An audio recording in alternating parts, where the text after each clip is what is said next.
Hello and welcome to Set Sports, Manhasset's only sports show. I'm your host, Lachlan Drew, with my panelists, Riley Royce and Caden Smith. To start off the episode, we talk about the increasing amount of technical and personal fouls being called in the NBA. I personally believe the NBA is getting too soft, as a popular opinion. Like, if you look at old clips from just like the 2000, even as early as the 2000s, 90s, 80s, you'll see like vicious dunks that won't be called as like charged. You'll see blocks that might be called fouls today, and I just believe that then the NBA is softened up. How about you guys? I agree with that, and I feel like there is an increasing amount of technical fouls in the NBA, just for like the slightest things that really don't even matter or affect other people on the court. As seen recently, where Luka Doncic he almost got pushed to the ground by somebody, and a technical foul was called on him, which to me really didn't make sense. Yeah, I agree with you guys. Technical fouls, I think, have really taken away from the defensive side of the ball because now if you go for a block, it's called a foul right away. And just like it really just takes away from the game and it makes the games longer because there's more free throws and it really just makes it less entertaining. Now we begin our first of our big three topics of today: our way too early NFL predictions.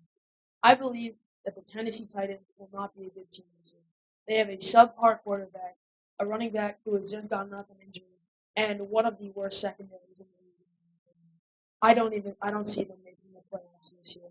How about you guys? I really think the Jets are going to have a great season this year with how good their draft went as they acquired two great people in Sauce Gardner and Jermaine Johnson. I just think their defense is going to be really strong this year.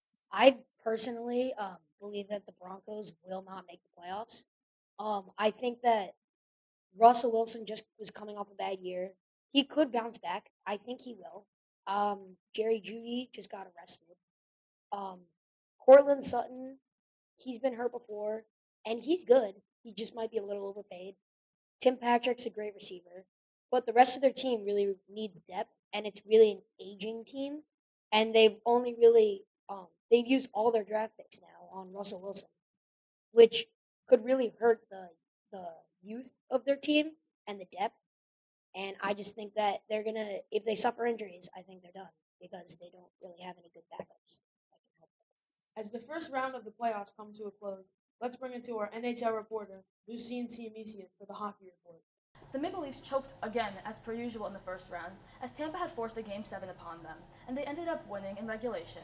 In other news, the Rangers beat the Penguins Sunday night after a 3-1 deficit in the series, but they came back and they came out strong and tied the series 3-3 and ended up winning in OT.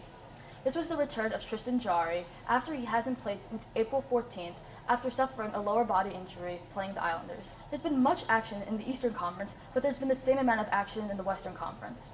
The two Canadian teams in the Western Conference, the Oilers and the Flames, just advanced to the second round yesterday night and Saturday night. This will be a fun series to watch because the Oilers and Flames have been competing for a long time to be the best hockey team in Alberta, Canada.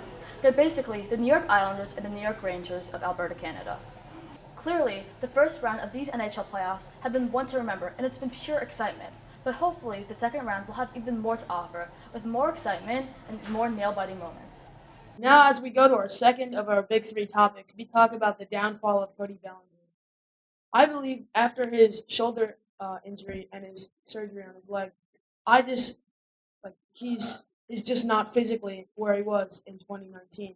Also, I feel he's been even though he did hit a home run last night, I believe he's been swinging at not the best pitches, and he's currently hitting at around 206, nowhere close to his 300 average in 2019, and he's just not been as productive and not as patient as he was in his standout 2019 season. I definitely agree with Lachlan when he says he's swinging at a lot of bad pitches. His strikeout rate is very high, and in spring training, he went around 5 for 35 with like 20 strikeouts, and I just think he is, like Lachlan said, not in the greatest physical form right now. And not to mention Christian Yelich, who was also in the 2019 All-Star race, is also not doing the greatest. He did recently hit for the cycle on his birthday, and I do think he is starting to make a little bit of a comeback. So I do think there's a lot of time left for Cody Bellinger still to do really good this season. Yeah, as Lachlan said and Riley mentioned it too, Cody Bellinger just has not been healthy. He had shoulder surgery before last season. Then he proceeded to break his leg, strain his hamstring, and break his ribs in an outfield collision. And I just think that these things really can affect the player in a big way, um, because it pushes his confidence way down, and he just, as Lachlan and Riley both said, it just his batting average has plummeted because of it. Now, to finish off our big three topics, we talk about the MLB rule changes going into effect in the 2022-23 season. I believe that the no shift rule will just give a huge advantage to power hitters and pull hitters. Like, for example, Joey Gallo. He is not performing well this season, but I believe next season, when the shift rule comes into effect, he will have a maybe not amazing season, but a much more efficient and well-played season than he's having this year and last year. I definitely agree with Lachlan when he says the shift will benefit a lot of power hitters and pull hitters, such as Joey Gallo. And I didn't like the shift to begin with, to be honest, because it just limited what a hitter can do. If a hitter can pull the ball to left field every time, then why not? Why shouldn't he be able to do it if that's what he's great at? I also think the pitch clock will take a massive toll on pitchers, as I feel like the pitchers going with their own momentum and timing their pitches how they want to was a big part of getting hitters to miss, as they controlled the entire pace of the game, and I feel like that really helped them a lot. I like for the pitch clock. I think it's a good rule. I don't know how it'll affect the pitchers. I don't think it'll affect them in a positive way, but I think it'll be good for viewers because it might speed along the game of baseball. Whereas sometimes it can get a little long, and it might not. It can sometimes get a little, I guess you'd say, boring if you're not a diehard baseball fan. And I like the bigger bases because I feel that that could limit injuries like a lot.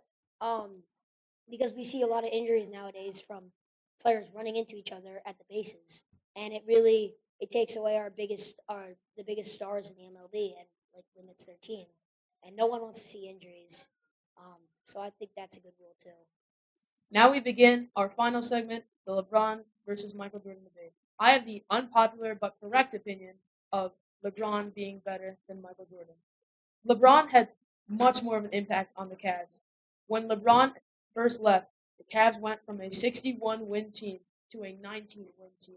But when MJ left, the Bulls went from a 57-win team to a 54-win team, which is not much of a difference, proving that MJ did not have as much of an influence on the Bulls than LeBron did on the Cavs. I strongly disagree with what you just said because you were talking about when Jordan left to go play baseball, but when he left in 1999, I believe, they weren't relevant for 12 years until they drafted Derrick Rose when they were relevant for about 2 years, and then he got hurt, he left, and then this year with Zach LaVine was the first time they made the playoffs in a very long time, and the first time that people have actually seen them as a top team in the East since Michael Jordan.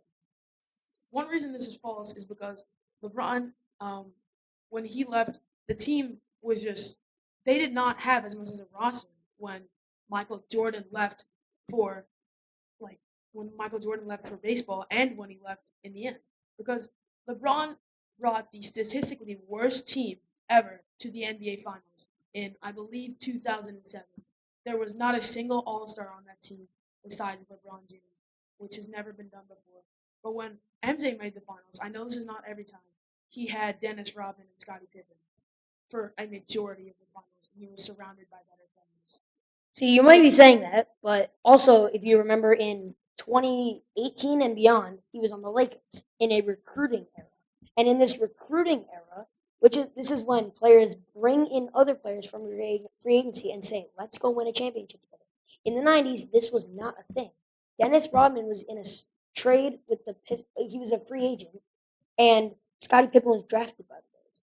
So it would have been like Jordan's going to Hakeem Olajuwon and saying, you want to come play with me and Scottie. And then they would have built a championship roster and won probably 10 finals together. So you might think LeBron. that LeBron's these stats matter. These are all in the first 3 quarters of the game. In the fourth quarter of the game, when the game is on the line, one shot, fate of the universe on the line, or the Martians have the death beam pointed at Earth. Who would you rather have taking it?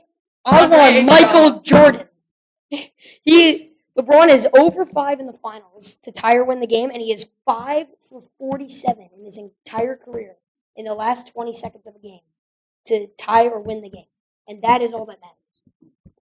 The first, So you were saying him padding his stats in the first 3 quarters does not matter. Okay, so where are we going at here? Let's just say I'm going to bring up the Grizzlies game from last night. The Grizzlies were up by 50 in the third quarter, and the Warriors had literally no chance to win that game. The first 3 quarters are still very important. The fourth quarter is not the worst thing.